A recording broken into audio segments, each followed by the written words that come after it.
मुझे भी बताओ ना, अग्रसेन महाराज कौन थे? अच्छा बेटा, बताता हूँ कौन थे।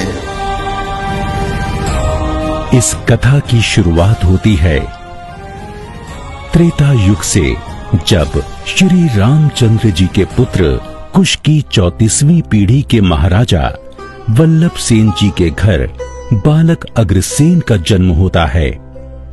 बालक अग्रसेन की कुंडली देखकर ज्योतिषी ऐलान करते हैं कि ये बालक परम प्रतापी प्रजापालक महान शासक बनेगा और इसका कुल इसके नाम से जाना जाएगा। बालक अग्रसेन को शिक्षा ग्रहण करने के लिए मुनि तांडेय के आश्रम में भेजा जाता है, जहां से युवा अग्रसेन अच्छा शासक और मार्गदर्शक बनने के गुण लेकर निकलते हैं। तभी महाभारत के युद्ध में पांडवों की ओर से लड़ते हुए युवा अग्रसेन के पिता महाराजा वल्लभ सेन जी जब भीष्म पितामह के हाथों वीर गति को प्राप्त होते हैं, तब शोकाकुल अग्रसेन जी को भगवान श्री कृष्ण शोक से उभरने का दिव्य ज्ञान देकर पिता का राजकाज संभालने का निर्देश देते हैं।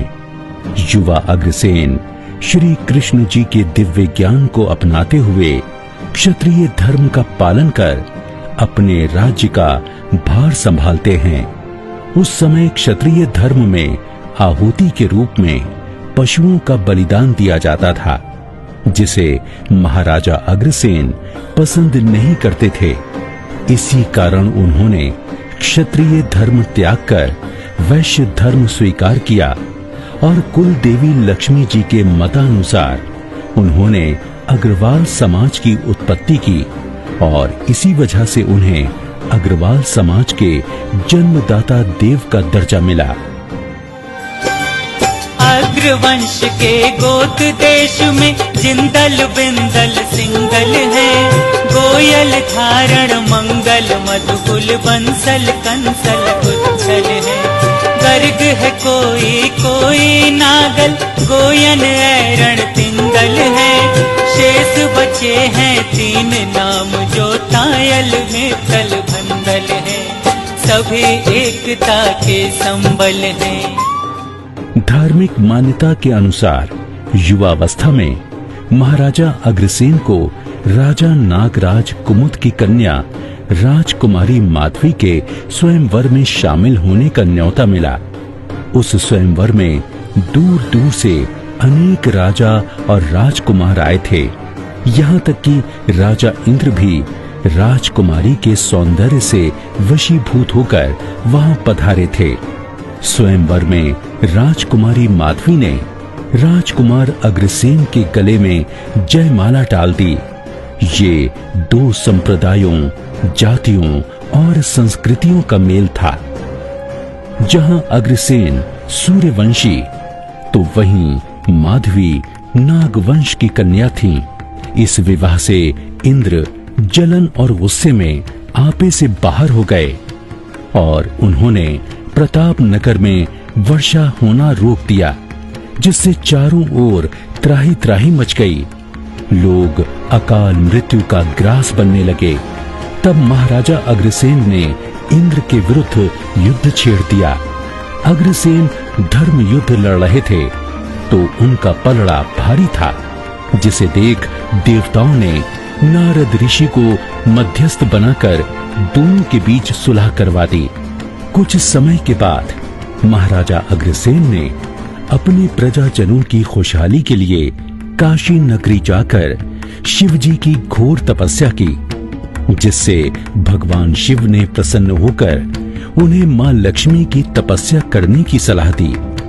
मां लक्ष्मी ने परोपकार हेतु की गई तपस्या से खुश होकर उन्हें दर्शन दिए और कहा कि अपना एक नया राज्य बनाएं और क्षत्रिय धर्म का पालन करते हुए अपने राज्य तथा प्रजा का पालन पोषण व रक्षा करें। उनका राज्य हमेशा धन धान्य से परिपूर्ण रहेगा। अपने नए राज्य की स्थापना के लिए महाराजा अग्रसेन ने अपनी रानी माधवी के साथ सारे भारतवर्ष का भ्रमण किया। इसी दौरान उन्हें एक जगह एक शेरनी एक शावक को जन्म देते दिखी। कहते हैं जन्म लेते ही शावक ने महाराजा अग्रसेन के हाथी को अपनी मां के लिए संकट समझकर तत्काल हाथी पर छलांग लगा दी। उन्हें लगा कि ये दैवीय संदेश है जो इस वीर भूमि पर उन्हें राज्य स्थापित करने का संकेत दे रहा है। ऋषि मुनियों और ज्योतिषियों की सलाह पर नए राज्य का नाम अग्रोदय रखा गया और जिस जगह शावक का जन्म हुआ था उस जगह अग्रोदय की राजधानी अग्रोहा की स्थापना की गई। ये जगह आज हरियाणा के हिसार के पास स्थित है। महाराजा अग्रसेन को समाजवाद का अग्रदूत कहा जाता है।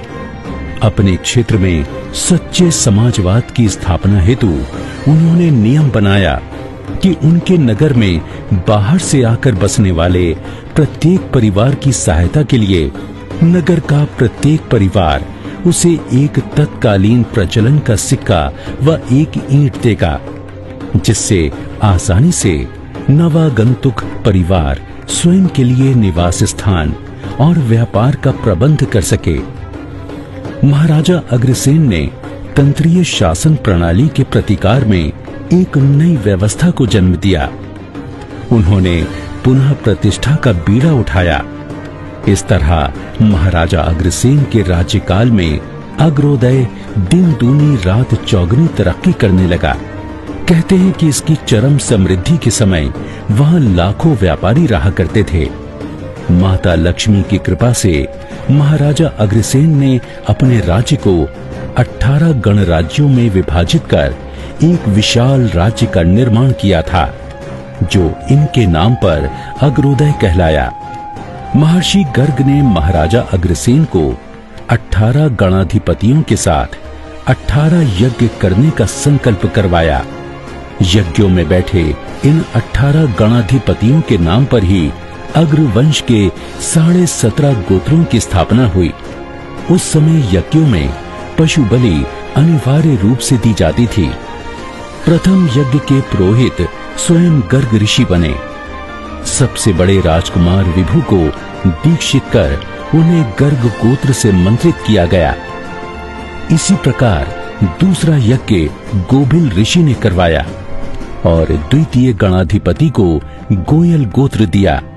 तीसरा यज्ञ गौतम ऋषि ने गोइन गोत्र धारण करवाया। चौथे में वत्स ऋषि ने बंसल गोत्र, पांचवें में कौशिक ऋषि ने कंसल गोत्र, छठे शांडिल्य ऋषि ने सिंघल गोत्र, सातवें में मंगल जिंदल गोत्र, नवें में तांडेय ऋषि ने तिंगल गोत्र, 10वें में औरव ऋषि ने एरन गोत्र, 11वें में धौम्य ऋषि ने धारण गोत्र, 12वें में मुगदल ऋषि ने मंदल गोत्र, 13वें में वशिष्ठ ऋषि ने बिंदल गोत्र, 14वें में मैत्रेय ऋषि ने मित्तल गोत्र, 15वें कश्यप ऋषि ने कुच्छल गोत्र दिया। इस प्रकार 17 यज्ञ पूर्ण हो चुके थे। जिस समय 18वें यज्ञ में जीवित पशुओं की बलि दी जा रही थी, महाराजा अग्रसेन को उस दृश्य को देखकर घृणा उत्पन्न हो गई। उन्होंने यज्ञ को बीच में ही रोक दिया और कहा कि भविष्य में मेरे राज्य का कोई भी व्यक्ति यज्ञ में पशु बलि नहीं देगा, न ही पशु को मारेगा, न उसका मांस खाएगा, और राज्य का हर व्यक्ति प्राणी मात्र की रक्षा करेगा। इस घटना से प्रभावित होकर उन्होंने अहिंसा धर्म को अपना लिया। इधर अंतिम और 18वें यज्ञ में यज्ञाचार्यों द्वारा पशु बलि को अनिवार्य बताया गया, परंतु महाराजा अग्रसेन के आदेश पर 18वें यज्ञ में नगेंद्र ऋषि द्वारा नांगल गोत्र से अभिमंत्रित किया। ये गोत्र पशु बलि न होने के कारण आधा माना जाता है। इस प्रकार अग्रवाल समाज में आज भी 18 नहीं 17.5 गोत्र प्रचलित हैं। वृद्ध होने पर महाराजा अग्रसेन जी ने सन्यासी जीवन अपनाकर महालक्ष्मी देवी की तपस्या की और उन्हें प्रसन्न करके अपने संपूर्ण अग्रकुल के लिए आजीवन समृद्धि का वरदान पाया। ऐसे परम प्रतापी समाज सुधारक महाराजा अग्रसेन जी अग्रधारण को एक धर्म का रूप देकर और स्वयं भगवान बनकर अपनी पूजा करवा सकते थे, परंतु उन्होंने इसे एक समाज का रूप दिया और हमारे अग्रकुल के महान प्रवर्तक बने।